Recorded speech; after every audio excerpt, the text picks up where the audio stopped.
Well, how you doing, everybody? My name is Antonio Agcaoili, and welcome to the Valentine's Day special and pilot to Mass Music Radio's brand new Remember When in the 2010's.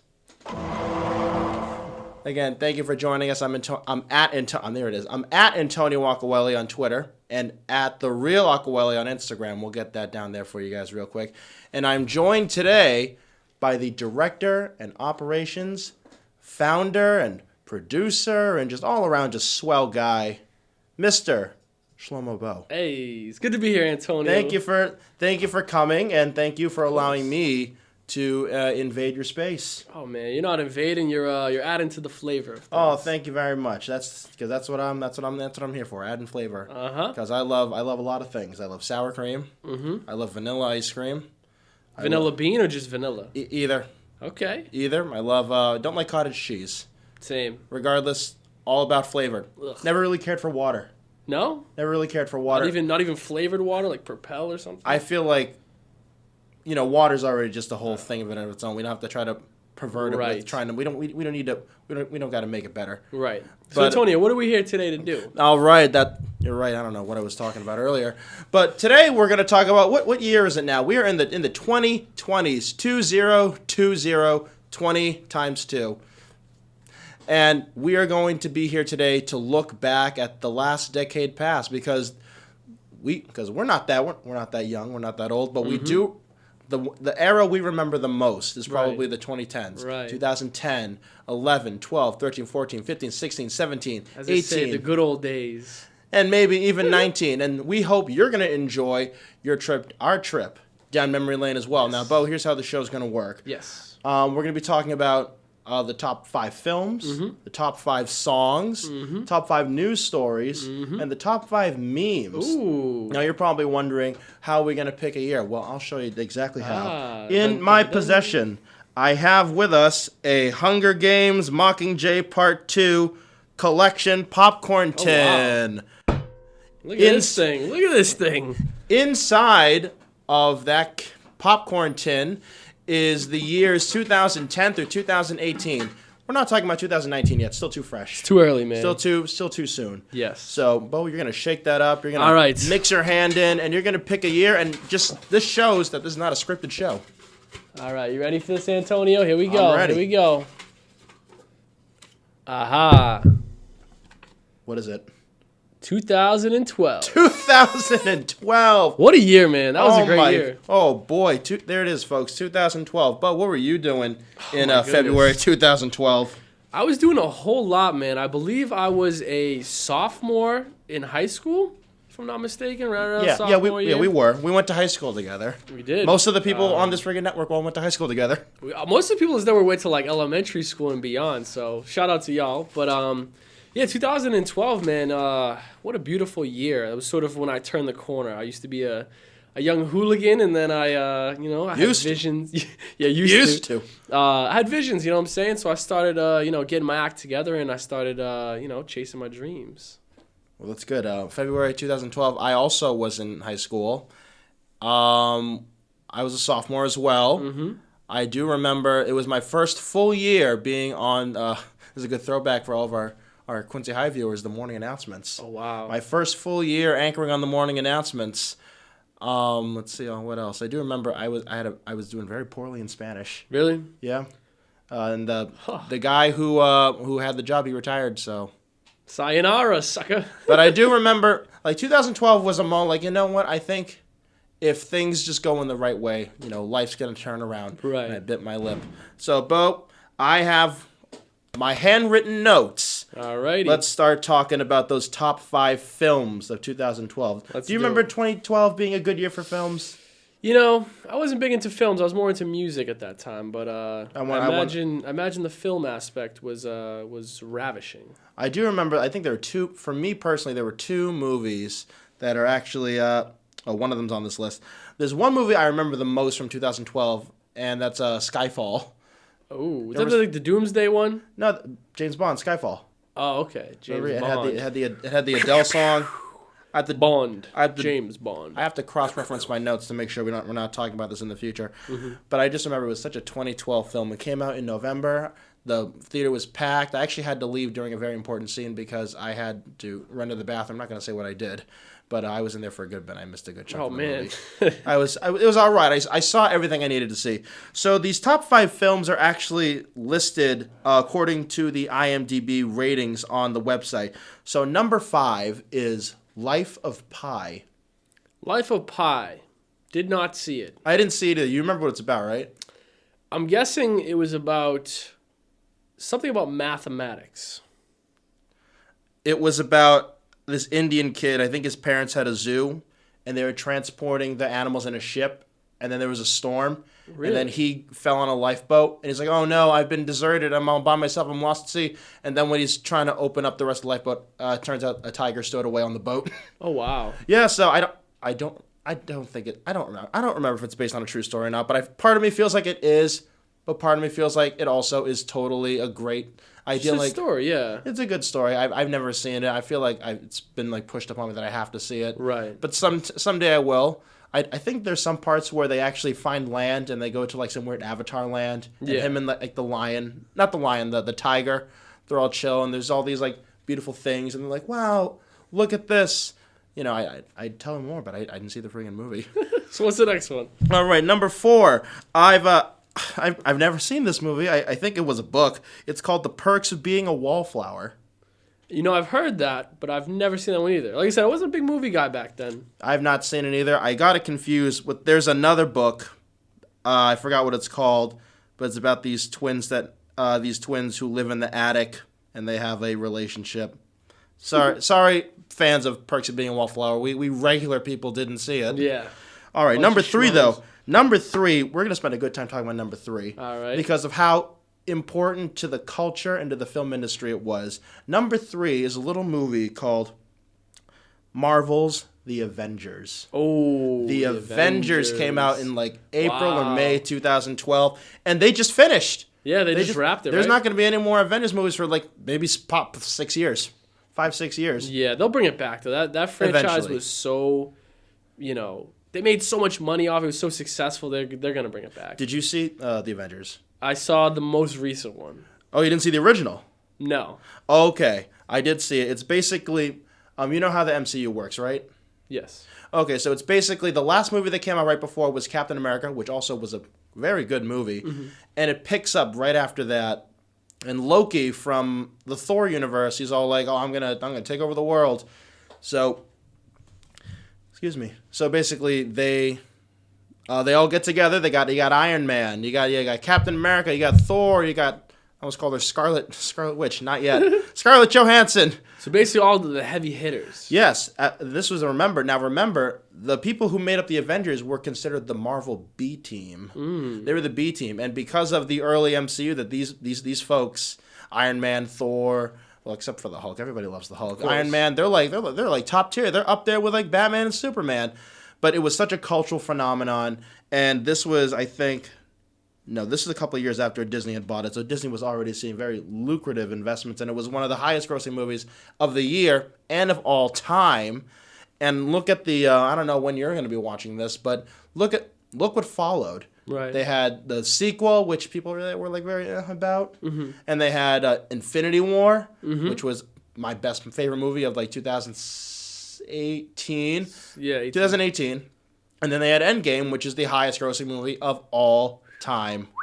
So sheesh. We thank Marvel's The Avengers, even though some parts in the middle it drags a little. Yeah, it drags a little. I'll be very open about that. This is nuts. I completely forgot that this one came out too. So number 2 is another movie called The Dark Knight Rises. Oh, let's go! The Dark Knight. I love that film. Rises. One of my favorites, probably of all time. Of all time. Yeah. Compared to its sister film, the regular Dark Knight. Wait. Is The Dark Knight Rises the Heath Ledger one? Dark Knight Rises is... Ah, yes. I was wondering what would break first. Your spirit or your body? It's with Bane. Oh, the Bane one. The last one. It's the last one in the series. No, then scratch that, dude. The one with Heath Ledger, then it's just the regular Dark Knight? Yes. That's my favorite. All right, because that came out in 2008, and we will not be covering that in this show. Nope. But anyway, have you seen The Dark Knight Rises, even though you really didn't remember what it was? Yes, I did see the one with Bane. I do remember. You remember there was a big controversy. It wasn't really a controversy. It was a tragedy. Do you remember what happened? No, I don't. Actually, let me make sure that this isn't in the. We'll talk about the controversy later, but I do remember. This, I think, for me, this was like Tom Hardy's like introduction into stardom, because he was playing Bane, and I liked the voice, but to me it also just comes as a really cartoony voice. Yeah, it's just all like. Speaking of Tom Hardy, there was a film not too long ago called Dunkirk. Yes, that he was in, and I didn't know who Tom Hardy was. I'm not a big movie guy. You will be by the end of this. And I remember seeing it. I have a buddy named Tommy Hardy, and I was like, wait a second. It's either him or I thought it was Ed Hardy. I forgot the name. So I'm like, wait, Ed Hardy, like the T-shirt guy, is in this movie? Completely blew my mind then. And he did a great job in the film. Obviously, since then I've seen him in other films, but I was like, wow, I was so confused. Like, what? He's currently Venom. Really? Yes, he's Venom. He was Mad Max. I haven't seen that one. We're not talking about that in this episode.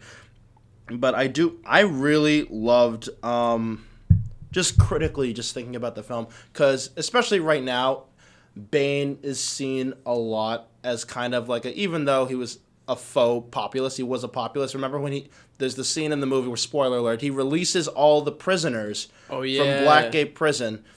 And he's all like, oh, go take what's yours. And they throw the rich out of their homes, and they do extrajudicial killings. They don't do that. They just say, oh, the lake froze, the ocean froze over. Go walk on the ocean. And then they freeze and they die. Oh, wow. And I actually really did enjoy the ending. Do you remember how the ending? I do not remember. So it's basically, earlier in the movie, Bane was dropping hints to Gotham PD that, oh, there's going to be an attack in the sewers, so don't stop us. So the geniuses over at Gotham PD sent every single cop into the sewers, and they blew up all the entrances, so all the cops got stuck in the sewer for a couple months. That's how they were able to take over Gotham. And then Batman, with the assistance of Catwoman and maybe Joseph Gordon-Levitt, freed the cops, and then basically it's Batman walking with all the cops like down on Wall Street with Bane, and all like the prisoners will have like guns and everything, and it's just full on. What a narc! It's just full on like St. Patty's Day. Let's go! Let's go! I do remember that, and then I do like at the end of the movie, it was a poor Michael Caine. He's he's like, oh, Batman died. And he's crying, bawling his eyes out. He's bawling his eyes out on the gravestone of Batman's parents. Oh. It's like, I'm sorry, I failed you. Which, at this point, is very good, but it's also really meaningless to those people because we've seen them die so many times. Yeah, over and over. Oh, Michael Caine really sold it. I think he did great. And then the movie ends on a positive note. Do you remember Joseph Gordon-Levitt? He's like, I'm going to go by my... no, he used to be an orphan, like Bruce. Right. And he goes to get his files from, like, the orphanage. Yeah. And it also... There's this B-roll of him going through the Batcave. And the lady who works at desk is all like, I like your birth name. You should do that. And then she just goes, Robin. I'm like, oh. Let's go. I remember Robin, hearing that, baby. just going, oh, are you kidding me? Ugh. Like, I like it now, but as an angsty 15 to 16, yeah, 16, I was 16. As an angsty 16-year-old, I'm like, come on. Ugh. But yeah, so that was a great film. What was number one that year? I did enjoy Dark Knight Rises. Number one was one of my favorite movies. I declared it as my favorite movie of 2012. Django Unchained. Django Unchained. Samuel L. Jackson. He is in it. I did not see it. But Oh I've heard, my that's God. the thing. I wasn't a movie guy back then. You would love it. I've heard it's sort of a controversial film. Yeah. All the Tarantino's films are controversial. Yeah. It's based on the comic book. It's Jamie Foxx. He's a slave, and he gets purchased because they could do this at the time. You can't do that now. By Christoph Waltz, who's like a bounty hunter, and then he trains Jamie Foxx, Django, to be a bounty hunter. And Jamie Foxx is saving up all of his money to find and free his wife. Oh. Because they were both taken as slaves. I see. And then Leonardo DiCaprio shows up, and he's just this Southern dandy. He's got like a maroon suit and the big car. He's all like, "Now what are y'all doing on my plantation?" And then you have Sam Jackson, isn't it? And he plays an old black guy. He was a house slave. Yeah. He was playing house slave. He's all like, you get out of the house. He's yelling at Django, "You get out of the house. You can't be in here." And the part that I loved the most, it was at the end of the movie. It's basically where I'm going to ruin it. No, I'm not going to ruin it. Spoiler alert. No, I'm not going to ruin it. So basically, there's a shootout in the house, and that's when, because Tarantino films, they always build up to that last stylized violence. Like if you've seen Once Upon a Time in Hollywood, which I have, and I just saw it a couple days ago.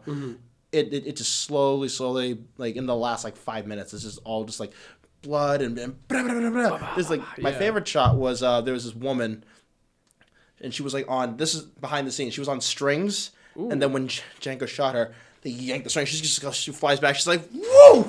Damn, like blown back. Yeah, it's kind of cool. It's not possible, but it is. It's great. It's Hollywood, baby. But no, I love Django Unchained because I always do, and by always, the last couple of years, I always look at all the movies that came out that year, and I say, well, who was the best? Because, I want to be a member of the Academy because I want to remedy all the mistakes they make. Right. And I do remember putting Django Unchained as number 1 right next to nice. Marvel's So The you were Avengers. right on the money. I was. I really did enjoy it. I think you'll like it. Andy, have you seen it? I have. There we go. We got our producer Andy in the background. Andy's here too. Let's give him a round of applause, everybody. He's doing a great job. Thank you. Andy, do you have anything to add to any of the movies that we've seen? I mean, listening to the list, I think I've seen all of them besides Skyfall. Oh, that's not on the list. You've seen Perks of Being a Wallflower? Yeah. What the hell is it about? I mean, it was, first of all, got to take the headphones off. It was double playing. But it was Emma Watson, and it was a John Green book.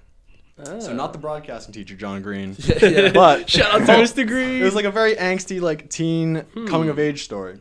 So, I mean, why not, right? Yeah. Watched it. I was watching a lot of movies anyway, so I thought it was great, man. I thought Emma Watson. Am I thinking of?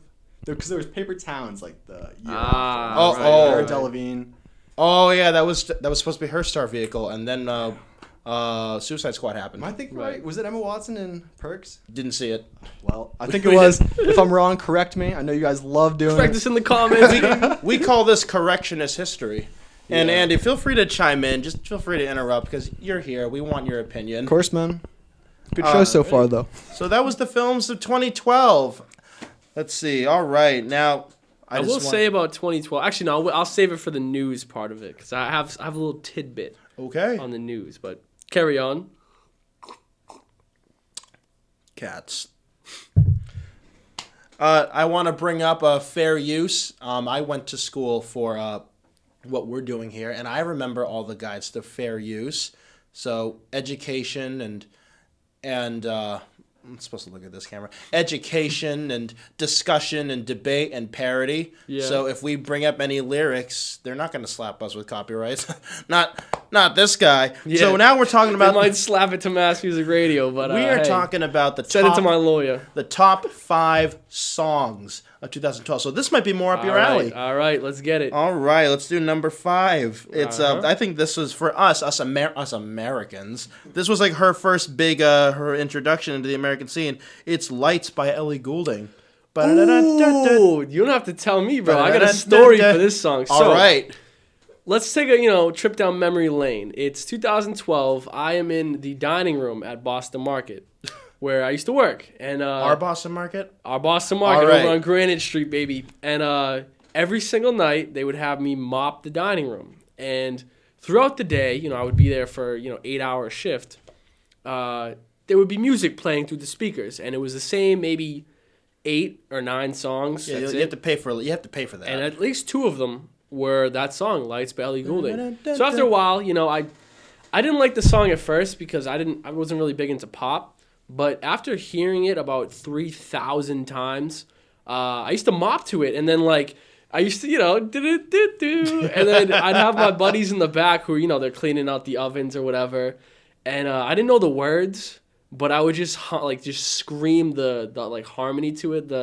You turn the light. I used to hit the notes, too. and everybody in the back would be dying. I'm just I'll miss that picturing song. when you're mopping, you put the mop in the bucket and you squeeze it out and it's ready for another thing. Oh, yeah. And then you show the lights just Oh, right yeah. on the slam the mop right. You show the lights that I was stop hitting a me. dude, squeegee and everything. Yeah, man, grubbing some mac and cheese while I'm doing it. And that's the stuff that wasn't sold, right?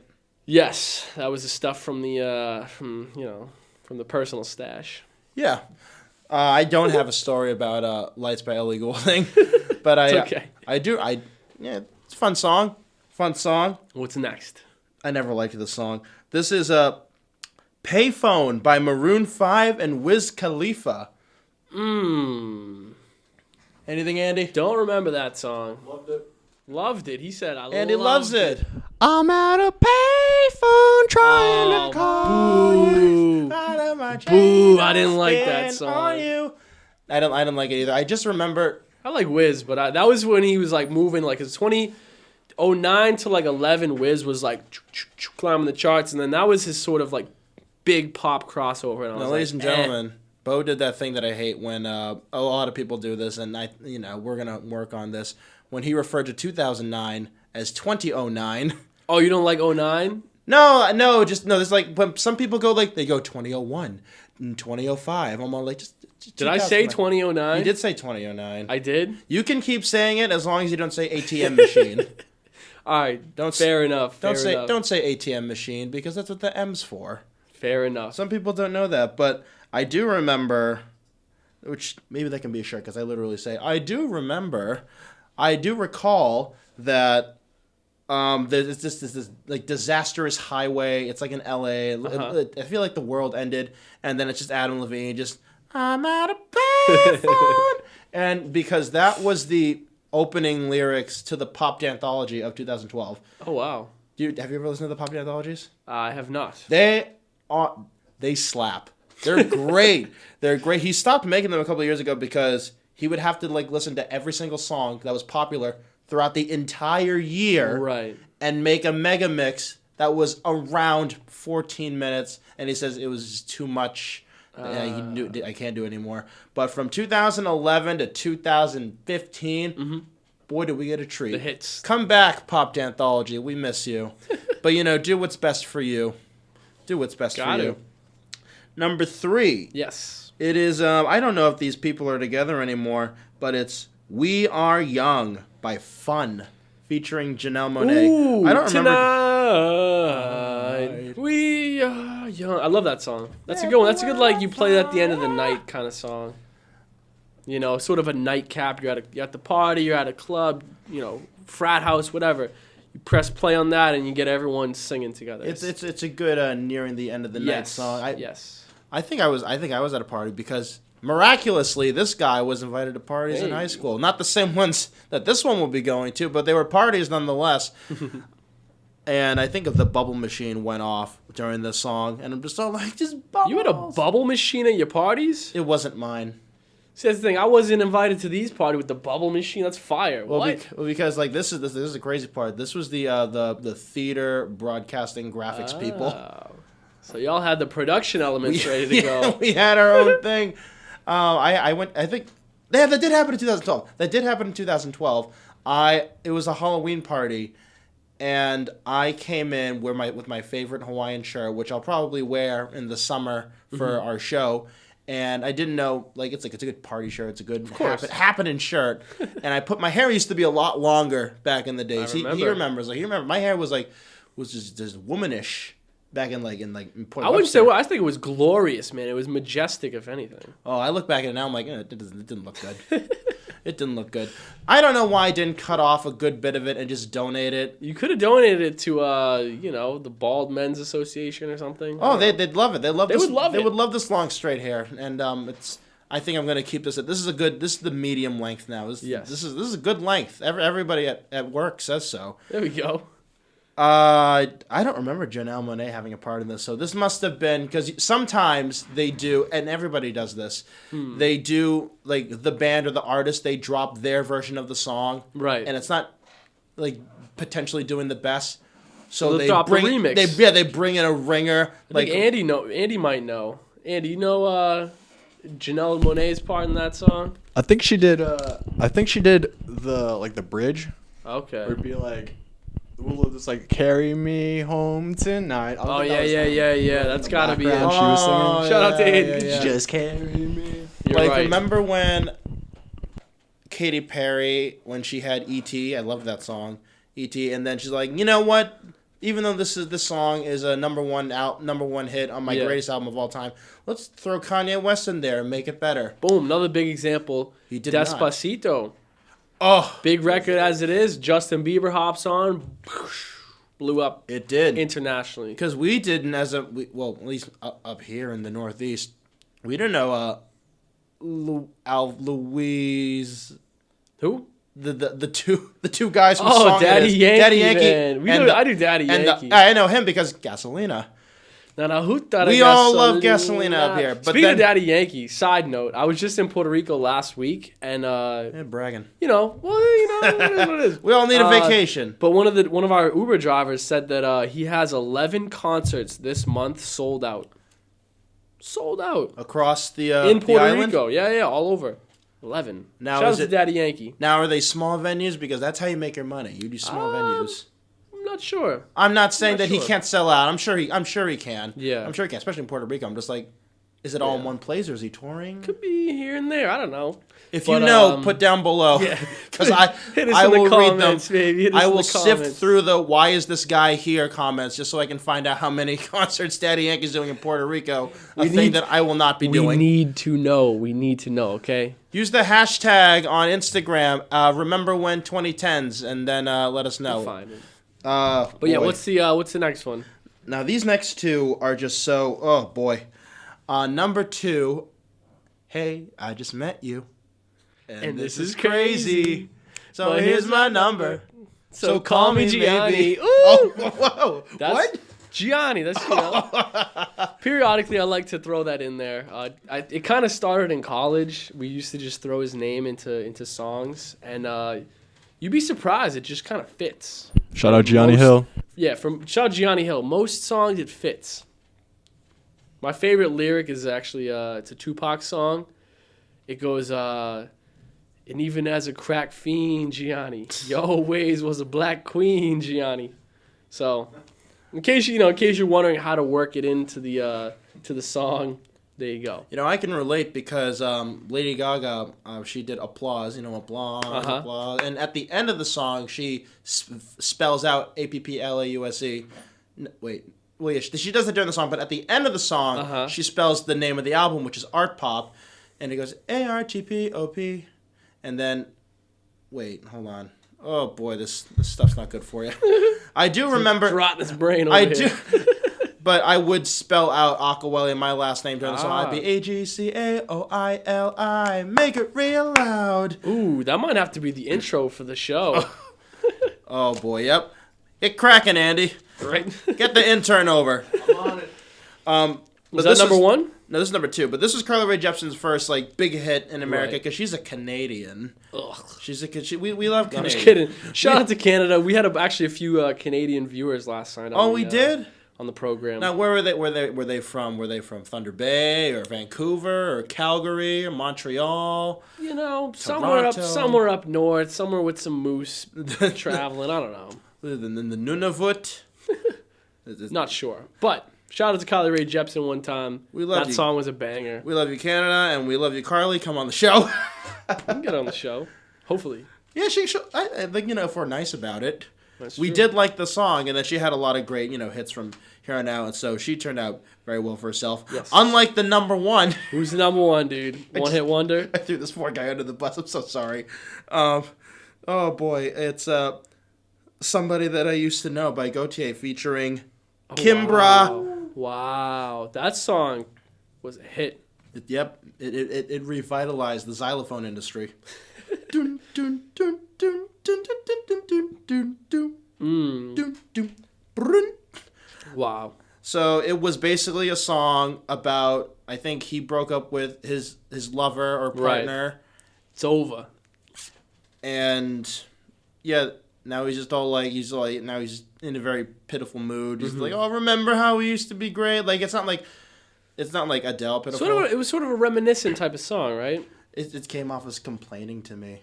Complaining, yeah. Yeah, and then I think Kimbra, I don't know her name because I keep wanting to say Kalimba or Calibri, which I think is a font. Kalimba is an instrument too. Yeah. So I never said it wasn't. Side. But she shows up and she's all like, oh, I don't even remember the lyrics. I just remember the music video. He's just standing on a wall and he's just getting painted throughout. He's just sad. He's just painted and he's sad and he didn't really do anything else because he didn't need to do anything else. You know, if you got that one hit, you milk that one hit. Oh yeah. I will say that this is a very poor example, but one time I was at a music festival because I just love music festivals, and this is not a jab at these guys, but the Killers were the end of the night. They were on one of the main stages. They were end of the night. I'm like, oh boy, the Killers! I'm finally gonna hear Mr. Brightside live, and they sang it first. I'm like, no, you dunces! You're supposed to do that last. And they rookie mistake, man. I'm like, they've been around. Did you know that was the first song they wrote? Was it really? It was like, okay, gang, let's write a song. Wow. I got this Imagine one. that you write one record and you're like, we got a mega hit. Like, it's only up from here. It's like, sorry to say. Like, they weren't signed. They were just like some kids, and I think they're from the UK. Are they? I think so, yeah. And they're just like, okay, this first song, it's called Mr. Brightside.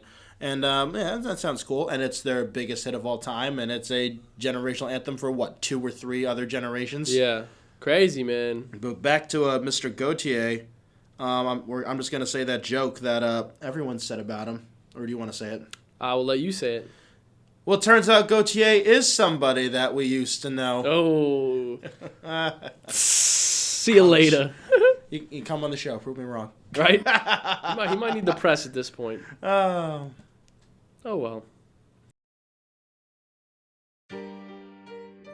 Hey guys, it's Antonio Agcaoili, host of the Remember When of the 2010’s podcast right here on Mass Music Radio. Now, I got a question for you. Do you want to be one of the cool kids? Do you want to get something for your parents that they could never give you? Do you want to be on good terms with your in-laws while your divorce gets finalized? Then boy, do I have something for you. Mass Music Radio merch. We've got hoodies. We've got tees in select varieties and colors. See, that's like a third thing. Not a bunch of places have that. See, not only do you get to look good, you get to feel comfortable, feel fashionable, and support local artists. You get to help Mass Music Radio grow and expand, all because of you. So consider supporting us by going to massmusicradio.com/shop. Plus, if you wear your Mass Music Radio merch, like this one right here, Mass Music runs on Bravo, you get 10% off your order at Bravo Pizza right here in Quincy. So, looks nice, it'll taste even nicer. All right, now we're going to talk about the top 5 news stories. Oh God. Now, going forward, I will say that I don't think this is the case for this one, but if there's a lot of stuff that happens in the news that's relatively similar, like if there was like 5 deadly hurricanes, they're going to be lumped into one. Yeah, there was deadly hurricanes. Yeah. Okay. But luckily that's not the case for this one, even though, oh boy, a lot of these are really sad. So let's see if we can turn this into gold. Let's dive into it, I guess. All right, number 5. Remember when Trayvon Martin was killed? Oh my goodness. Oh yeah. That was a big one. No, we're still living with the repercussions of that. Yeah. And you know what? For those who don't remember, Trayvon Martin, I think he was in a gated community, and he had on a hoodie. Little kid with his hoodie on. I think he had like a chocolate bar. He had like Skittles, and it was either Arizona iced tea or Snapple. It's coming home from the store or something like. And George Zimmerman, the guy, I really shouldn't have said his name, but it's relative because of what we're going to say about him. He's all like, hey, get out of here. And he's a Paul Bart Mall cop on the block. Mm-hmm. Everyone's sick of him, and then he's following them. And he's on the phone. He's like, should I follow him? And they're like, no, don't follow him. Leave him alone. He's talking to 911. No, don't follow him. And he ends up shooting and killing him. Awful. And next, I don't even. That's a tough one. And I will say, George Zimmerman somehow, I think on purpose. He got off on that, right? He did get off on that, yeah. And he's not been out of the news ever since. Remember that one time? This is a couple different times. I think he got put back in jail for beating up his girlfriend or fiance or something. Oh my God! And then this is This is egregious. I think this is at the end of 2019. He is suing the Martin family and associates for mental damage while in prison. He's suing them for a lot of money, and a big right-wing lawyer is like, I'm taking the case. And it's basically like, oh, they said so many mean things about me. And I'm all like, you killed their son. What, are they going to be nice to you? Like, well, if it were someone else, he did good, but it just happened to be our boy. So, whoops, accidents happen. Wow. But this guy's he's trash. POS, as they say. Trash George Zimmerman. Okay, this is interesting because I negated it. I didn't want to bring this up earlier because it was going to happen here. Let's talk about The Dark Knight Rises. Do you remember the midnight showing that got shot up in Aurora, Colorado? I do remember hearing that. And there was like a lot of drama about it, like not to go see it. Yes, and that we had that around 2019 when Joker came out. They're like, oh, they're gonna shoot up the theater again. Well, because this was a very real thing. What had happened was, and it's very, just watch all the news reports where they like recreated with like 3D imaging. It's the midnight showing, and a lot of people wearing their costumes, and there's this guy who I'm not gonna name. Because, one, I'm not going to give him the credit. And two, I don't remember his name. I guess I never bothered to learn it.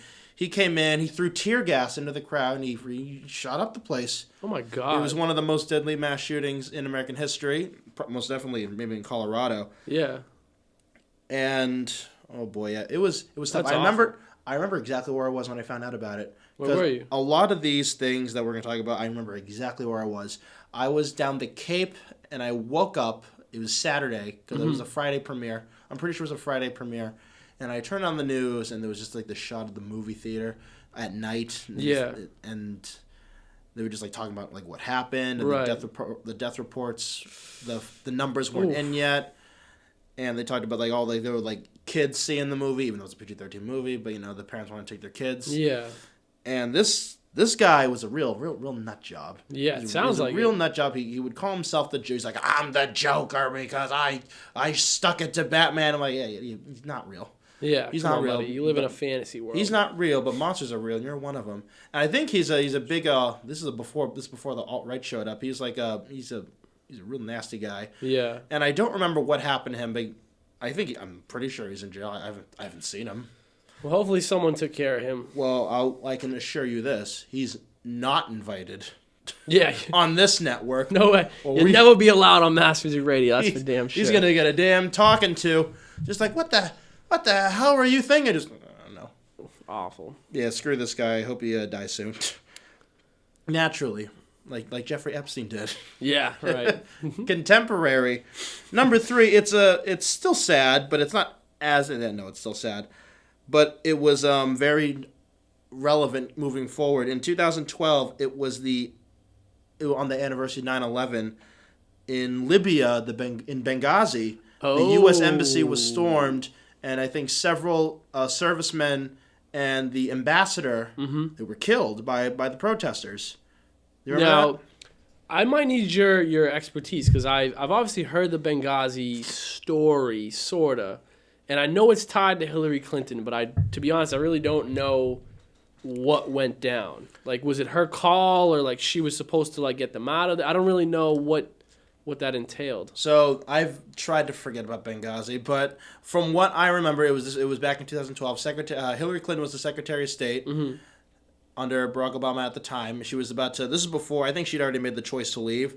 But I think, correct me on it if I'm wrong. What had happened was they had been receiving credible threats to the embassy, but I think the timeline was so short. No matter what she could have done, there still would have been a total disaster there. Right. So they must have found out like on the 11th hour, and they did criticize her, and she took the blame for it. She usually doesn't do that, but she did take the blame for it. But I think it really is, no matter what she could have done, like some people weren't going to make it out. Yeah, disaster was meant to happen. And Benghazi was like a ghost that lived on. I think we don't want to talk about Benghazi anymore because, she's not in the race anymore. What was it, the 2016 presidential election? 2016. That was the big thing. That's right. And it wasn't even 2016. I think it was in 2015. I remember watching this. This is when I was in school. We had the cable news on the TVs. She was called in by the House Benghazi Committee, special committee, to testify yet again. I think she sat there for like maybe 12 or 15 hours, just taking questions. She's all like, I don't know what else I have to tell you other than the stuff I've told you the last friggin' 4 times I told all of you. Yeah. Like, yes, it is my fault. I take credit for it, and I live with that every day because I appointed that ambassador, and it kills me that happened. But unfortunately, whatever we could have done wouldn't have made that much of a difference. Well, there is something we could have done. We could not have been there at all. Yeah. But it's not like it was a military base. It was the embassy, and we got embassies all around the world. But it was we did not stop talking about Benghazi until Hillary Clinton went away. Right. Because it was just like it was the big thing. It was her Janet Jackson halftime performance. That and then the emails. Yeah, definitely. And the emails, yeah, you're right. And to this day, she still will not go away. Yeah. She will not go away, but you know what? Who cares? Let's all have a good laugh now. Yeah. But now 2000 number 2. Yes. This was just so this is brutal. It's absolutely brutal. I knew exactly where I was when I found out about this. The Sandy Hook massacre. Oh man, with the little kids. Yes. Yeah. So yeah, that's horrible. I was in broadcasting. I was in my office, and I went to go log on to my email, which is on AOL because I'm cool. And the top story was that there was yet another school shooting. This is back when they were starting to get common. Yeah. And it was an elementary school, and we didn't know the whole story yet. But what had happened was it was that guy, who I'm not going to name. It was that guy. I think he murdered his mother, and then he went to the school that she taught at, and he went. And this is the thing that is absolutely heartbreaking. So a friend from work, where I work, which I'm not going to tell you. My friend from work, I think it's her friend, is I'm trying to get this right. I'll have to explain. Well, a lot of the kids who were killed, they were of different ages. The reason is because I think a lot of them were all special needs. Oh, wow. So a lot of them were all in the same special needs class. Like some of them were like younger, some of them were older. Right. And what my friend from work, my coworker told me, is that her friend is like, not like she's someone who works with like an aide or something. Yeah, she's an aide. She works with kids who need that stuff. And I think she was telling me she knew, and she's based out of where it was. She's based out of, I'm trying to remember where Sandy Hook was. It was in Connecticut. It's like somewhere like it was in Connecticut. It was in Newtown, Connecticut. Okay. And she's based out of there. And this was heartbreaking what she told me. She said, "Oh, I was talking with some parents, and they're gonna confirm another year of therapy with their son or daughter." And then they called after the thing happened. They go, "Yeah, we're gonna have to cancel." Oh wow. Yeah, I'm like, yeah, that was real tough. And the saddest thing about Sandy Hook, other than what had actually happened, was one, we saw the president cry on TV, which usually never happens. Barack Obama cried on TV. Yeah, I mean it's a heartbreaking thing even to this day. And another thing, wasn't there like people trying to say it never happened? There was like some conspiracies around it or something like that. You've opened the can of termites. Oh, so I want to talk about the sad thing before I get angry, because the number one, which is really funny, we can all talk about it. But the thing about Sandy Hook was that was supposed to be the thing that changed everything in regards to gun reform. That was supposed to be the final straw. If we allow this to keep going, what the hell are we doing here? Right. And the Democrats, they kept pushing for stricter gun laws. And in 2020 America, it still happens. Like it's the money. Yeah. NRA's got that money in there. They're not going anywhere. And it was such a downer. That was supposed to be their sacrifices. Kids, like, come on, let's do something. Won't be in vain. This will change everything. Right. At the cost of the lives of those poor kids. And yet, I think what the most recent thing they did is, we banned this accessory that no one knew existed, the bump stock. Yeah. They can't even pass a freaking, your boyfriend was convicted of beating his wife or girlfriend. No, he can still get a gun. They can't even pass the boyfriend rule. Ridiculous. You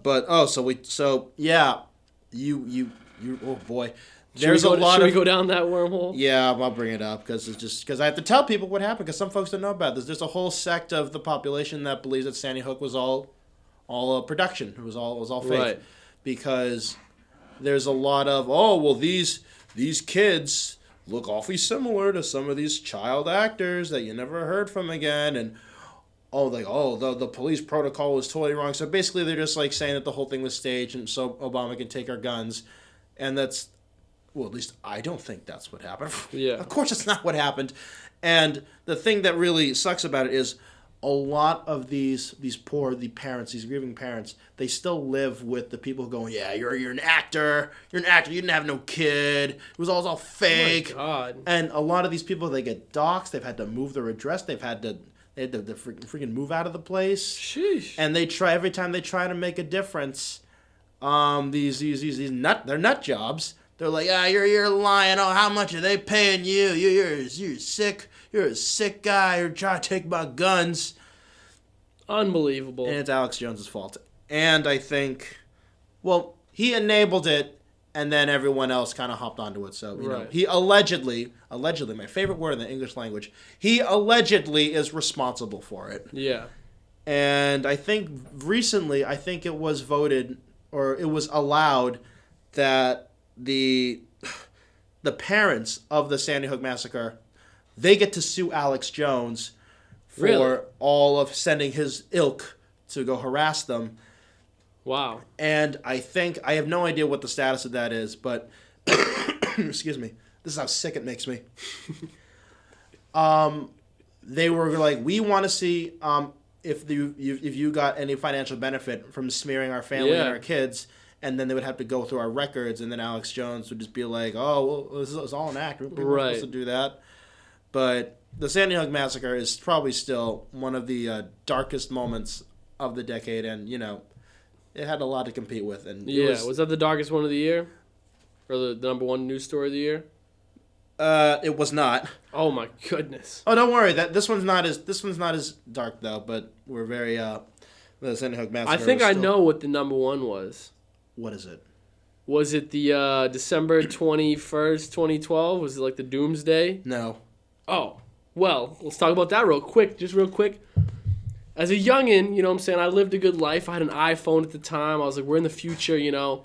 And I watched a lot of those conspiracy theory things about the Mayans predicted 2012, December 21st, I believe. 21st.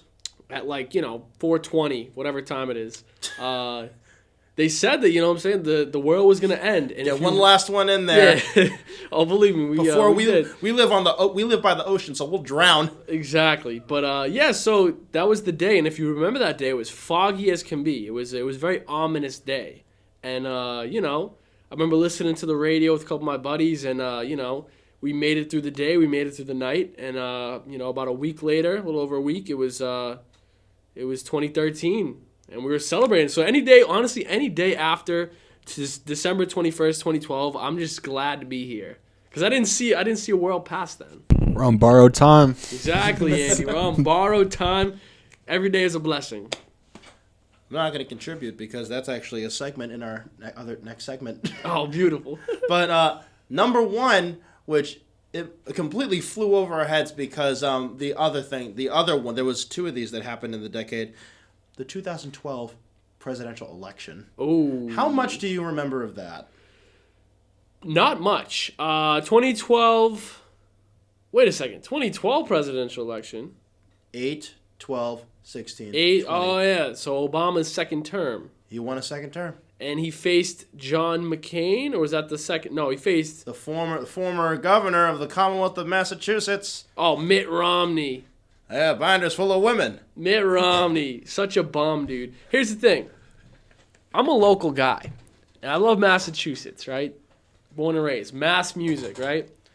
But there was something about Mitt Romney. I just didn't like him, man. He just looked like a lawyer that was just trying to squeeze you for your money. Like a yuppie. Like a yuppie. Thank you. He looked kind of like a yuppie. And, Obama had already been in there for 4 years. He was doing his thing. And, I was on Team Obama. You brought up Mitt Romney, and I'm laughing my ass off because there's a video of him. Maybe we'll find it for you. It's I forgot where he is, but he's hanging with. He's got all these kids. They're all black, and he's got like a black family come in, and he's hanging with them, and he looks at the camera and he goes, "Who let the dogs out? Who?" He's trying to be like, he's trying to be cool. And the thing is like nowadays that's considered mild. You know what I mean? Now you see Trump. Oh, look at my little African American. What did he say? Something look at my African American over there. Yeah. Aren't you the greatest? At the same time, his sign is actually falling off of the podium. Yeah. Look it up. It was hilarious. But back then that was like Jesus, Mitt Romney. Oh boy, we didn't know what we were in for. But 2012. This is back when I was incredibly apolitical. I didn't know anything. Right. All I know is, let's see, Obama and the former governor. Mitt Romney was like the governor that I knew growing up. Growing up, even though he was only there for one term. I remember Mitt Romney, Deval Patrick, and Charlie Baker. So that's how Charlie Baker. Ooh, excuse me. So I do remember. So 2012 was basically the Republicans like, oh, we're gonna take him down. We're gonna take him down, and they brought the best of the best. They had Mitt Romney. Tell me if you remember these people. They had Mitt Romney.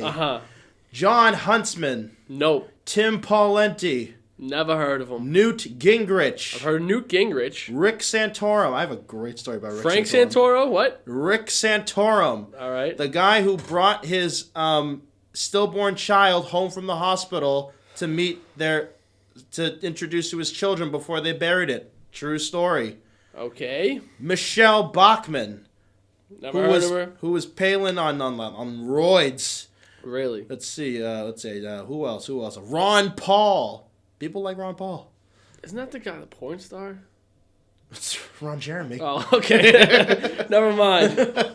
Ron Jeremy. 2024. Hey, 2020, you might be running. We got Ron Perlman. We got Ron Johnson. Okay. But who else ran? Herman Cain.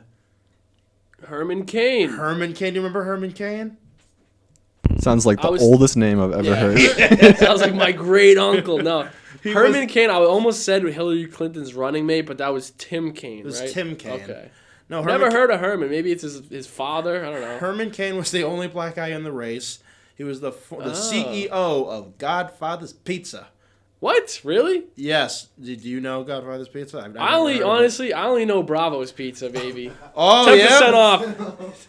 Go into Bravo wearing any Masterpiece Radio merchandise, 10% off. Now that's a good integration. Herman Cain was the funniest being of the whole election. He literally he dropped out of the race, and he was at a rally for Newt Gingrich, and he just yells, "I'm going to do exactly as he does." He goes, "Aw, shucky ducky, my kind of crowd." I might have to do that intro to my show every so often. Shucky ducky, shucky ducky. When he was dropping out, he got Me Too'd before there was a Me Too. Oh wow. But he probably did. I think he actually did admit doing it. But when he was dropping out, he's all like, "Now this quote might be from the Pokemon movie, but I'm gonna say it anyway." He quoted Donna Summer's song, which was the credits to Pokemon the movie 2000. Yeah. Let's see. Oh, what else? What other funny things did he do? He did an ad where, I want this camera on me. So basically, he looks out and he just does this. And that's the ad. That's it? And it's like his campaign manager's going, "Herman Cain's going to bring America back." And he's smoking a cigarette. He's like, "Herman Cain, he's going to put this country back on track." And he just flicks the cigarette at the camera. Ooh. That's kind of a badass commercial, though. I might have to do one of those, like, mass music. Speaking of flicking, this is so off topic. You ever seen the Michael Jackson, I believe it's Beat It video, where he walks into the club? I think it's Beat It. He walks into the club, it's like a saloon. And the knife fight, yeah. No, it's a saloon, and he flicks a quarter, and it's just like, from here, like 30 feet away, and it slow motion, boom, right into the jukebox, and then like G7 plays, and the song starts. You know what I think it was? I actually think it was Smooth Criminal. Might have been Smooth. It had it, yeah, that's had to be it. Oh boy, let's see. There was a lot of stuff that happened in the 2012 election. Obama wasn't primaried, even though Bernie Sanders says that he should have. Right. Let's see. I do remember. Let's see. It was Mitt Romney. He crushed. He Could we won. vote that year? Was it 2012? We were 16. No, couldn't even vote. No. So we just had a swaying power. I dubbed it. I was like, all right. We didn't. I'll vote for the mayor of Quincy. That's about it. We didn't have a I show couldn't even like vote for this. that. Never mind. No, you can only just hold a sign for them for free. Not happening. I do that, but I'm trying to remember if there were anything.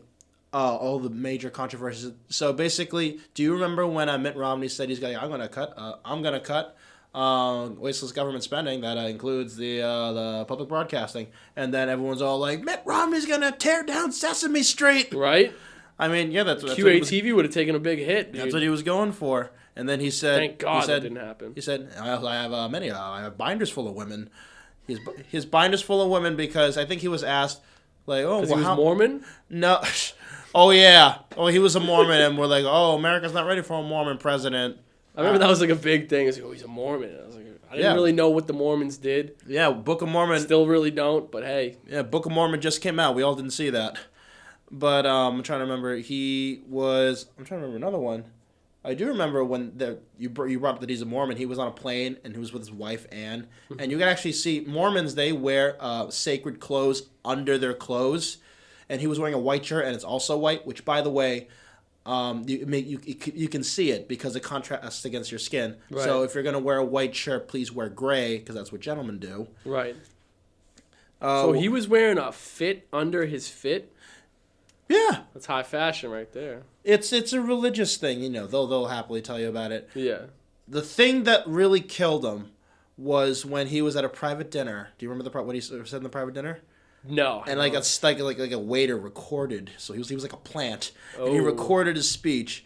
And Mitt Romney was all like, there's like 47% of the American public that aren't going to vote Republican anyway because they rely on the government. Oh. It's like 47%. So he's like crapping on the poor. And then I remember him saying, my father was actually more Hispanic than I was. And I feel like if I were Hispanic, that'd be a bit of asset to the race. And everyone's just going, yes, yeah. Mitt, of course. Bougie. Yeah, and I remember the debate moment where Obama goes, I'll do my Obama. Get me some black paint. With then none of that here. He goes, Governor Romney is worried about Russia. Well, let me tell you about Russia, Governor. You have the foreign policy of the 1980s. So that means we're going to have less horses, bayonets. I butchered the quote, but he said something like that. Yeah. But do you remember it's still great, the epic rap battle of Obama and Romney? Yeah, Obama versus Romney was a good one. Great one. Flamed him. Shout out to Obama one time. You got a Mr. Fantastic Face. And the Mama They gotta jeans. Bring those back. I don't know if they still do them, but those they still do them. A lot of them are still really good. Huh. Come on our show. But 2012, Barack Obama did win. Yes. Also, in the meantime, the Republicans held on to the House, and they were making gains into the Senate. It's also when this is kind of mad. We'll bring it up very briefly. Do you remember how dirty the Massachusetts Senate race was that year? Oh, it was the dirtiest of all time, man. It was gross, grimy. Yeah, what happened? All kinds of trickery. Who was in it? And just filthy play, man. Who was in it? Well, Mitt Romney was out because he was running for president. He was running for president, so he couldn't even be in it. Yeah, like if he lost the presidency, he was like, if he lost the presidency, I'm moving to Utah. I'm running for Senate. I'll let you tell him though.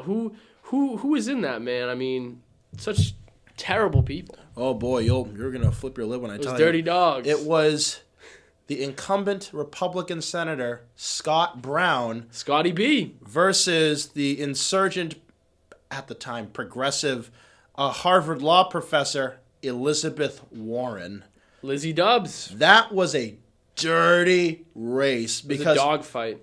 Elizabeth Warren was so freaking dirty in that race. Do you remember what she did? She did, and you know what? I appreciate having the gumption to fight, but basically Scott Brown, he did some lewd photography so he could pay for college, and she found the centerfold and she just sent it out everywhere. Ugh. She sent it out everywhere, and she's like, "You want this guy?" And I do remember I walked. Let me guess, he did the same to her. No. I'm just kidding. And this was the beginning of the. I hear that she's claiming that she's Native American. Oh yeah. That's when we first heard about it, and you know what? We still talk about it now. What now? Yeah, they lit the match. I love how at the end it's like it was I forgot what news channel it was, but they asked them both when they were like leaving, "Do you wish good luck to your opponent?" And like Elizabeth Warren goes, "No, I wish good luck to me." And then he did the same thing. He's like, "No." He's like, "No, I'm gonna win." Salty, man. And she put him to bed. I think she won by 5 points, and she picked up the seat from him, old Ted Kennedy's seat. Sheesh. Oh yeah, Ted Kennedy passed. Not in 2012, but like actually, I thought he passed, and then they were like, all right, we got to open up the seat. I don't remember when it was. Andy, do you remember when Ted Kennedy died? I'm pretty sure he died while in office. He did die in office. I think Scott Brown was in there for I think you know what I think? He's interim or something. The interim was Paul Kirk, who was a friend of the Kennedy family, and it's son of Captain Kirk. It's Commonwealth law that the appointed senator cannot run for the seat. Oh, okay. So they always pick someone who's not going to run for the seat. Like when John Kerry became the Secretary of State, Patrick put in Mo Cowan. Oh, okay. He was the first.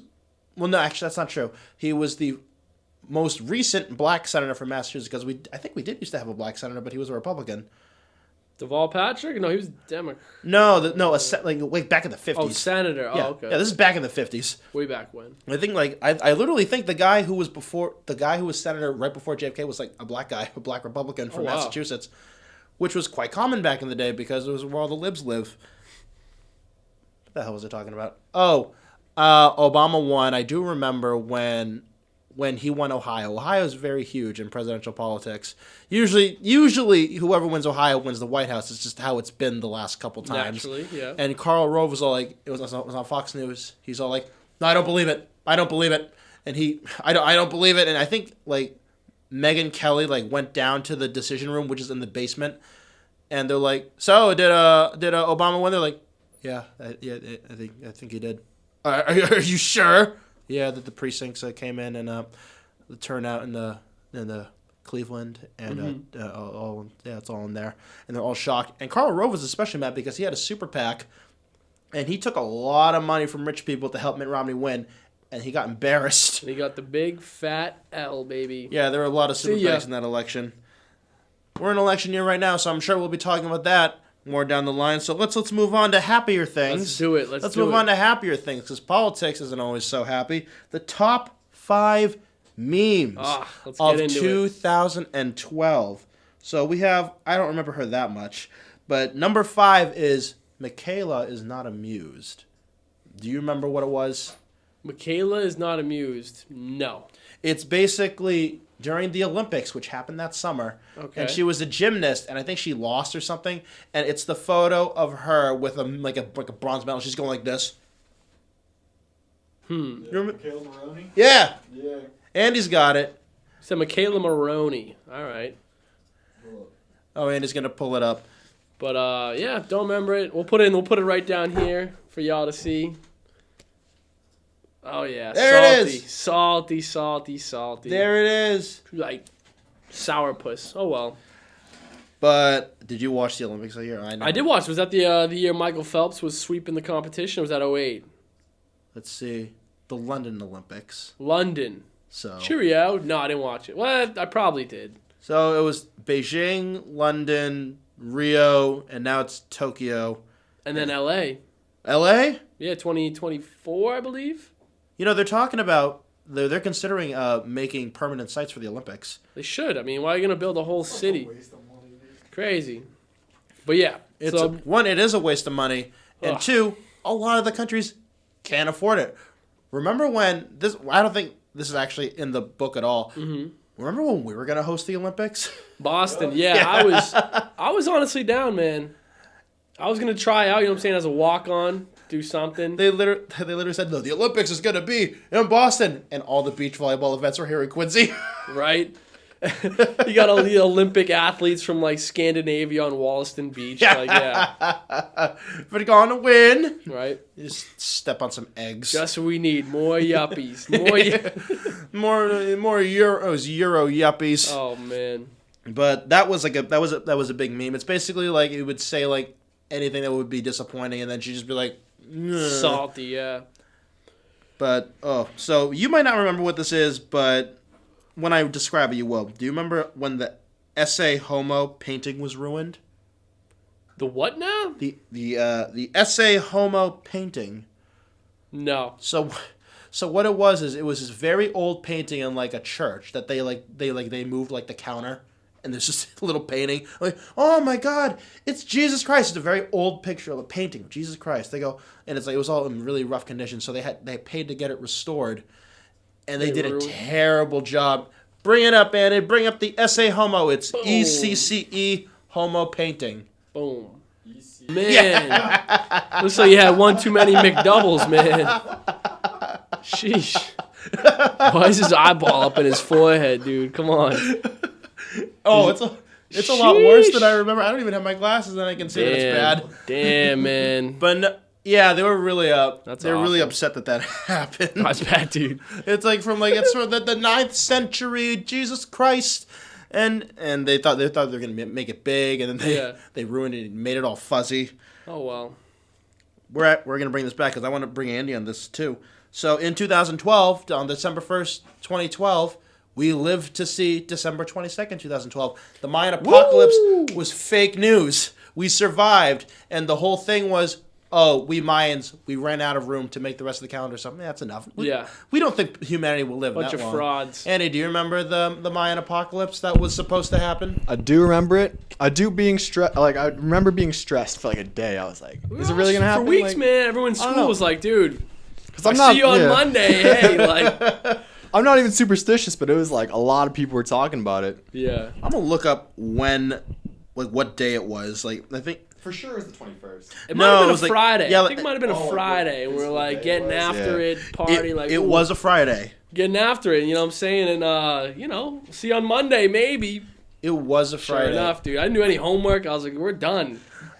All week, I'm like, all right, it is what it is. I told my mom, I go, Mom, I want to stay home from school. She goes, no, you're not going to stay home from school. And I say, Mom, I'm staying home because we live on the coast and we'll drown. We're going to get smoked. And I don't want the last thing that I see in my time on Earth is my Spanish teacher, who I don't like, drowning in front of me, begging for help.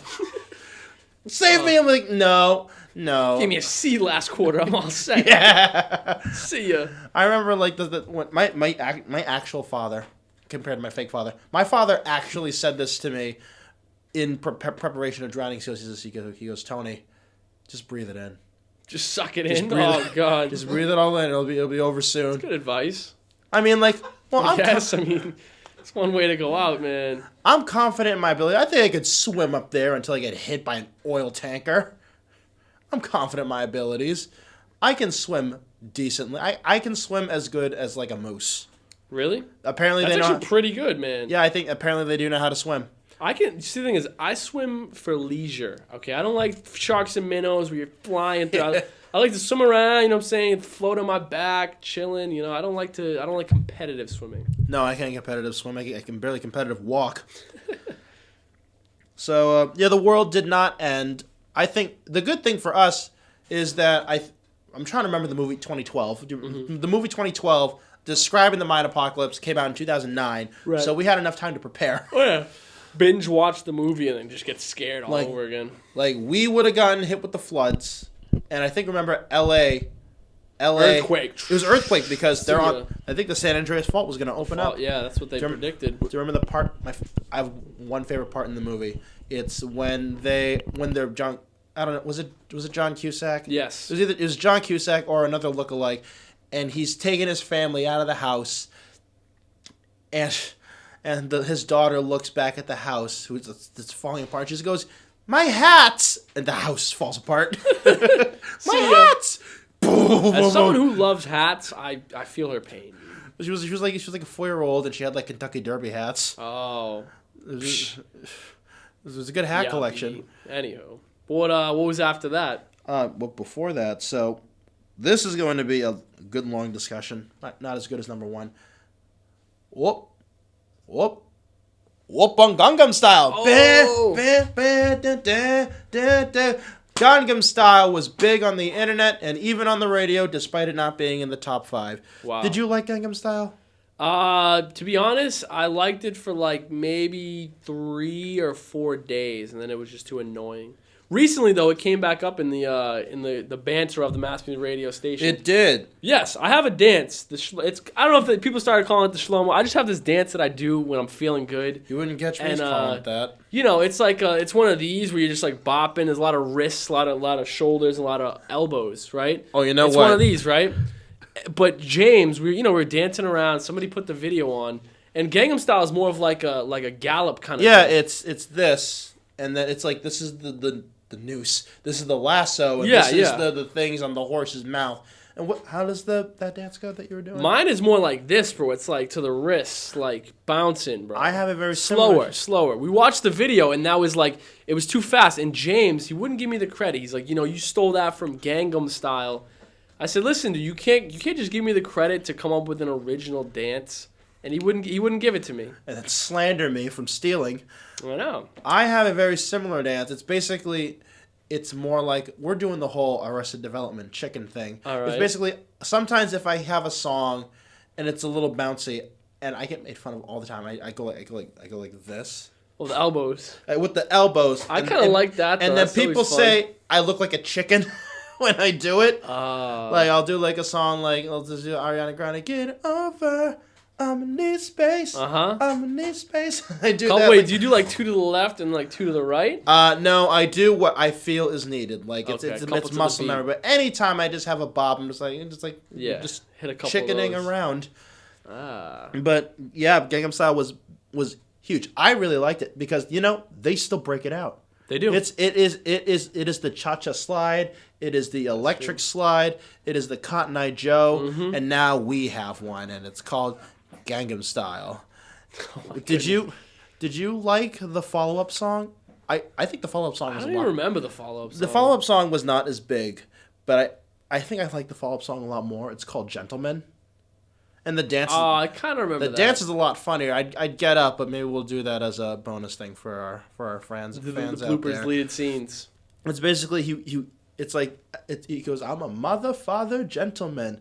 That's not the dance, but then at the end he trots and then he flicks his wrist. He's like, oh, I do remember that one. Yeah.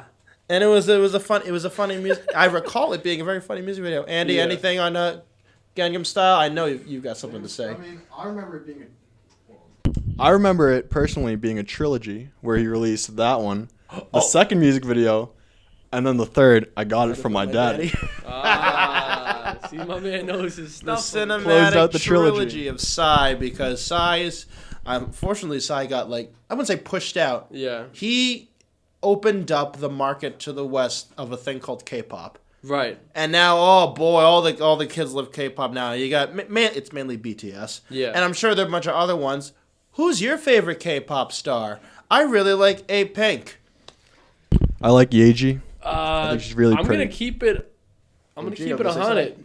I do not listen to K-pop. I don't listen to really pop in general. I listen to a lot of like hip hop, underground R&B stuff. But I do know Gangnam Style, and I do know that for the longest time it was the most viewed video on YouTube. Yes, it was. Had over. I think it might have been the first that hit 1 billion streams. Oh, I want to say so. Yeah. I think so. Now I believe Despacito is the number 1. I remember because back in 2009, which doesn't count for the show, the 2 music videos that were fighting for number 1 were Taylor Swift something, right? No, it was Baby, Justin Bieber, and Lady Gaga, Bad Romance, just back and forth. It was the PewDiePie and T series of the day, and then Gangnam Style just inserted itself in. No, I'm number 1. We are number 1, which is was that the number 1 song? we're 5 years off from that. Oh yeah, but number 1, oh boy. So this is a very different way of putting things. I think that 2012 the year was the golden age of memes. Really? I think so. Like at least just still pictures, because memes kind of evolved. Like when Vine came out, that's a whole different story. And then now we got TikTok. But before we had the luxury GIFs and stuff like that. GIFs and videos, we had stills, we had images. Do you remember Bad Luck Brian? Of course, with the kid with the braces who just looks ugly as hell. Isn't he incredibly handsome now? I hope so. I really hope so. Andy, is Bad Luck Brian hot now? I'm on it. Is he as good looking as me? Oh, I don't think he can even pull that one off. It'll be bad luck to Antonio. I remember Scumbag Steve. Yeah. That was another one. He's a grown Yo, he looks pretty good, man. What's his sign say? We're currently looking at a picture of Bad Luck Brian from 2019 holding a sign that says, "I'm Bad Luck Brian, ask me anything," from October 24th. Wow, That must be a Reddit AMA. that's awesome. It's from 9gag, so third place. Yeah, leave a comment in the bottom if you want us to ask Bad Luck Brian something. Come on our show and tell us how the meme ruined your life. You see, he was smiling. It looked like he was doing pretty well. This is before memes ruined people's lives. Yeah. But you were talking...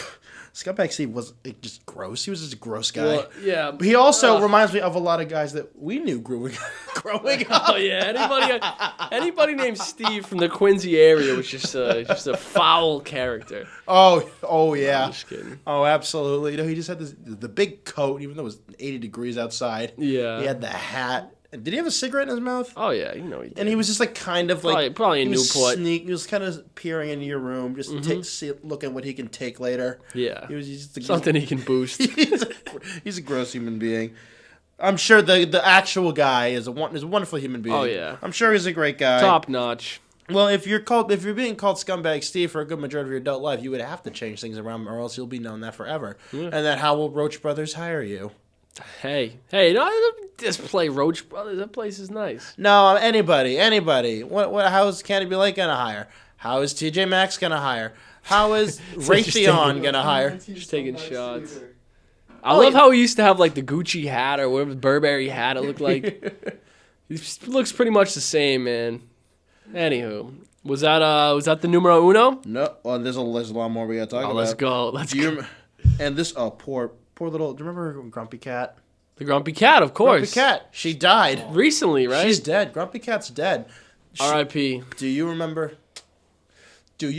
I think it was. I don't remember if it was. It was either Lifetime or at the time ABC Family.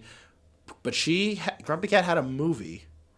She had a Christmas movie. It was a Grumpy Cat Saves Christmas. Really? And it's basically she was a cat in a pet store. And it was like, I think it was like Paul Blart Mall Cop, where these people they were trying to take stuff from the mall, but the cat stopped them. Save the day. Yeah, and she's and she's voiced by Aubrey Plaza. Oh, wow. Yeah. So, it's a Christmas classic. Screw you, Anna and the Apocalypse. Grumpy Cat Saves Christmas. Oh boy, the overly attached girlfriend. That sounds like most. You remember her, Andy? Most kids. Yes, sir. I think she has a YouTube channel now. Oh, she does? She just posts things like a normal person now. Oh, let's not promote her because she won't promote us. Yeah. Never mind, actually, she doesn't. But I just remember her, like, no offense, but I just remember her the meme. She just stare into your soul. Just stares right into your soul. And we're going to put that in right over here. Whoa! Oh my goodness! Look. She's grilling us. Yeah. Damn! What you looking at? No, but she would be all like, "Who's this mom in your phone?" Oh yeah. It would be stuff like that, and just like oh, you got your hair cut. What's that short for cheating? I don't know. It's just stupid stuff like that. Yeah. I'm sure they're a lot better than the stuff that I was doing. Yeah. And this one, this will be the last one. It's do you remember Irma Gerd Gersperms? No. She's saying, "Oh my God, goosebumps." Irma Gerd, yeah. Yeah, Irma Gerd Gersperms. And it's like a girl on Christmas from like the 90s, and she's got like pigtails and just wearing like a 90s Christmas. Wow. There she is. I do remember. Wow. And she's just all like TBT, dude. That's got to be like the 80s, like the early 80s, man. Wow. Well, Goosebumps did come out in the 90s. I remember the picture looks like it's from the 80s. Sheesh. Oh yeah, well, this is before we had these piece of crap phones now. they forget it. Ugh. But gotta get the vintage classic ones that we got. But going back to why I think so, 2012 it was just like the internet left from being a tool to evolving into culture. Yeah. Like not like you're not gonna put the stuff in museums, even though there are freaking Instagram museums. But really?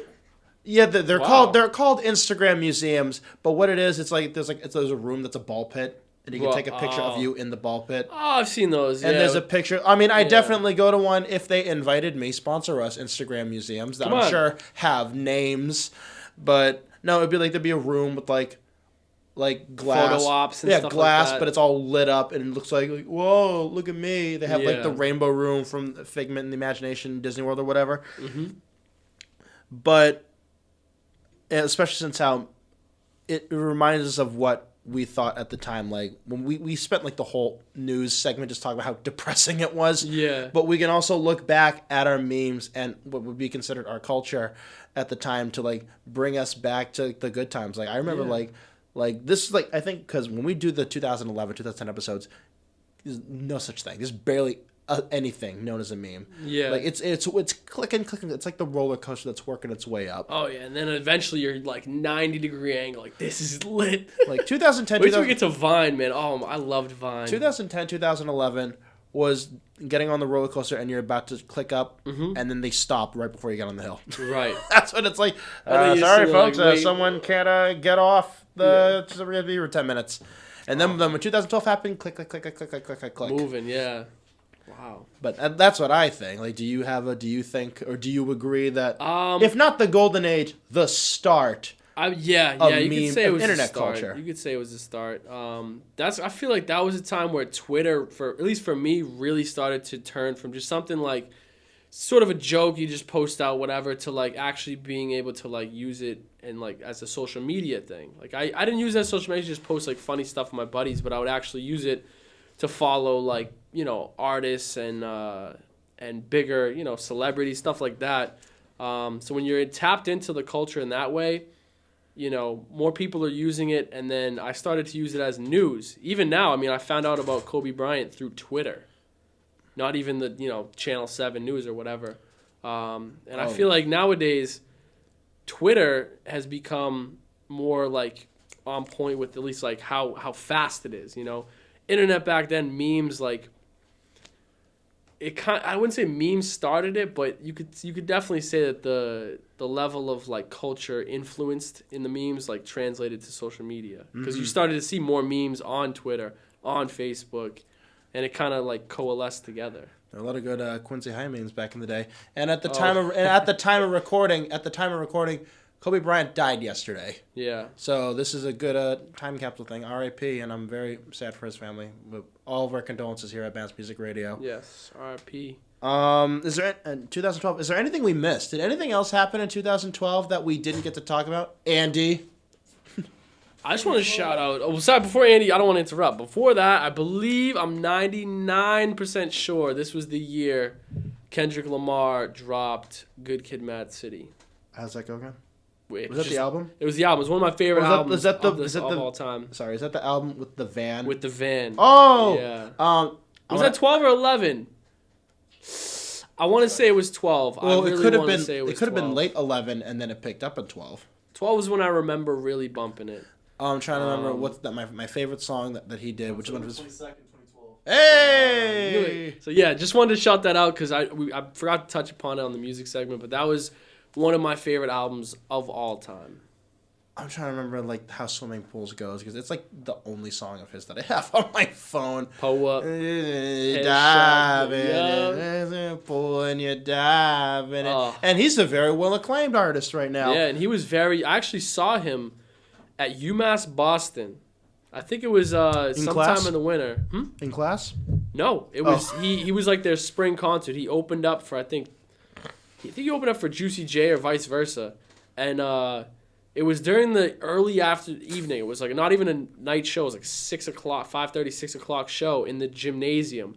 And he just dropped the album. There maybe was about, I don't know, 150 people, 200 people there max. No one gave a crap. Like, no, I just remember seeing him just being like, wow, this is incredible. And obviously, a couple months later, he blew up. You must feel great pride in that, especially with like what you do right here. Like when you see like an artist starting out, and you like they've got something. Yeah. And then they just catch on, and you get to be one of the few people like I remember when no one gave a crap. Yeah, the thing is like I try to be humble with it because like I wouldn't be. I don't like those people. I knew about this way before. It's like as a radio station, I try to promote artists that I feel like are super talented, they may not get that exposure. You know, a lot of the artists that we do play on a regular basis are super talented. A lot of them are from our area as well. And, you know, whether or not the mainstream media, radio stations pick them up, that's not up to us. Our job is to help support them and promote them. And really, it's about the music and the talent. So when I do hear artists like Kendrick, we were very early on like Post Malone, Fetty Wap, Cousin Stiz, and, you know. Even, last night, Billie Eilish. Yeah. 18 years old. She swept. She took like the 4 awards that count the most. Mm-hmm. And she's freaking 18 years old. And this is actually really funny. There's a girl that we went to high school with. I'm not going to name drop her. But she did like a, how Facebook does. Do you remember when you posted this? Yeah. Which is both a blessing and a curse. Because like, oh, look how I looked. Or it'll be like. The time hop thing. Yeah, it'll be like me. I'll say something like, oh, I got to meet Bobby Lee. And meet is spelled M-E-A-T. You got to meet him? Yeah. It just reminds me. Man. It reminds me of how I'll never be good with the English language.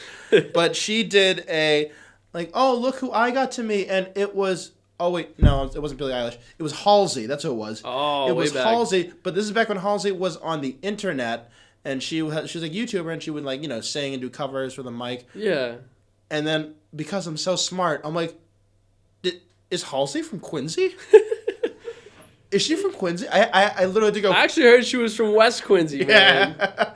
I had to She go. lived over on Quarry Street. I freaking took her phone. No, she can't be. I would have known about this. Yeah. And she's from like New Jersey. Yeah. And I'm like, because it's like it literally just looks like a picture of the girl from high school and Halsey when she was like 16. Yeah. They literally look like they took a photo at the end of the party in the middle of the street. Oh, wow. So that I'm like, oh, so Halsey's from Quincy. She had to be. Hey. She's always welcome in Quincy. I'm saying pull up to Mass Music Radio. Come on our show. More than welcome. And tell us about Closer, that song that I like. Yeah. I'm sure she's a wonderful person. Hey. Hopefully. Andy, you were saying? I so interrupted him.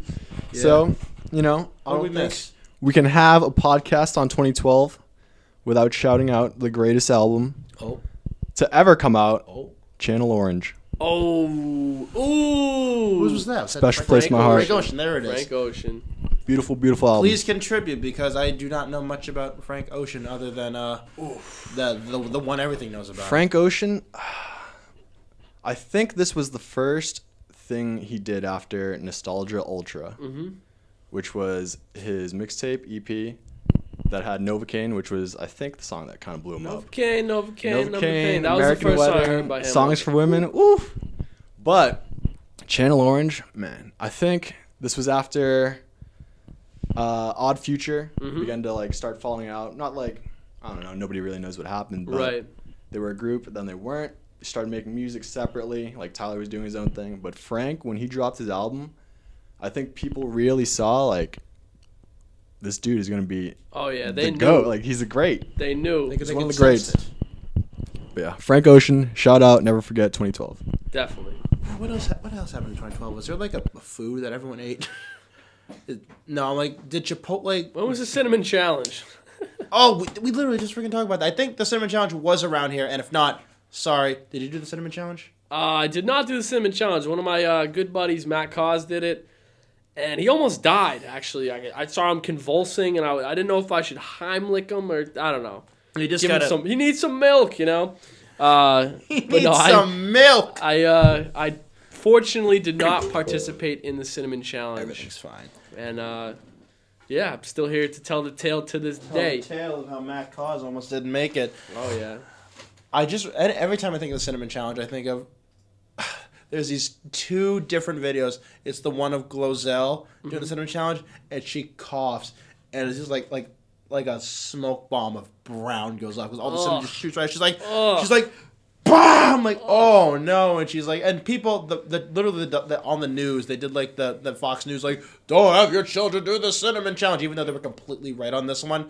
They're like, yeah, the way that cinnamon is grounded up, it's it literally will get everywhere and it'll irritate everything, and you very well could make it because your body's trying to cough it all out, and you're not going to breathe and you'll die. I have an idea. No. Well, hey, here's the thing. It's your show. I think you should add Challenge of the Year, because there's been many challenges. The what was it? Tide Pod Challenge was one. Yep. You know, I think that was what 2016, Ice 2017? bucket. Ice bucket challenge. Yeah, That was for a good cause because the gentleman who was responsible for it just passed away in There were 2019. so many challenges. Man. 2019 or early 2020. Planking. I guess you could probably consider planking a challenge. Dangerous one. Yeah. Mannequin challenge. The mannequin challenge, exactly. So, just a suggestion, you know, could add it to it, but We'll look into it because Yeah. I've already because you know what, some of the stuff we brought up is probably already going to be talked about. that's true. That's very true. And the other, this one was so freaking bad. The other one that I remember with the cinnamon challenge, it was these two like girls were going to do the cinnamon challenge, but like the boyfriend or someone switched out the girl cinnamon with cayenne pepper. So if you thought Ooh. cinnamon could kill you. That's awful. She literally, they both did like the cough, and she was just like, it was like the cinnamon challenge, but way worse, like hot, and she was just like shoved. I think they were What a eating. terrible thing to do to someone. Yeah, and you know what? I'm sure they're still together. Hey, But love is undeniable sometimes. They were eating ice cream to try to get rid of it, and this poor girl, she was blonde. She literally just screams, "My mouth is in anguish." And we're like, That's what she said. we're like, well, good for you, picking up the dictionary every once in a while. Not Angus, anguish. Anguish. I remember Tosh.0 being really big. Back then, yeah. Yeah, he's still around. Still doing the show? He's still around because he's I think he is in 2020. If I literally remember just something. Now we're done after this. He's like going full Larry David. We're done after this. We're done after Yeah. this. And Kept then he's pushing. still going. I'm like, was Human Centipede 2012? No, I don't think so. That was gross, but yeah, hope not. But yeah, 2012, what a great year, man. What a great year all in all. Obviously, there was a lot of tragedies that happened. Yes. But also a lot of good stuff as well. Yes, there was in 2012. Oh boy, what a fun journey that was. Yeah. Visiting memory lane and just tripping every step of the way. I'm gonna put my notes down because now I'm gonna do my exit. Bo, I want to thank you for joining us on our inaugural episode Wow. to a great series. I Can't want to wait. thank you for giving me the opportunity to come on and provide some flair onto the network. Mm-hmm. I want to thank Andy for coming in on a busy Monday, Of course, no problem. for contributing and having a wonderful time. And of course, I want to thank the Mass Music Radio Network and family. It is such a privilege to be joining everybody here, and I promise that I'm going to make that content that most people are going to love. Because as we say in the industry, if it's for everybody, it's for nobody. I'm at Antonio Agcaoili on Twitter and at The Real Agcaoili on Instagram. Who else wants to plug their social medias? I'll plug mine, man. Shlomo Bowe, at Shlomo Bowe, SHLOMOBOWE. And you can follow me literally anywhere you see Mass Music Radio, you'll see me. We're pretty much on all social medias. And Mr. Andy back there. Just drop us everything we need to know. Shout out to Bravo Pizza. Yes. Shout out to Bravo Pizza. I am Antonio Agcaoili, and thank you for joining us on Remember When in the 2010s.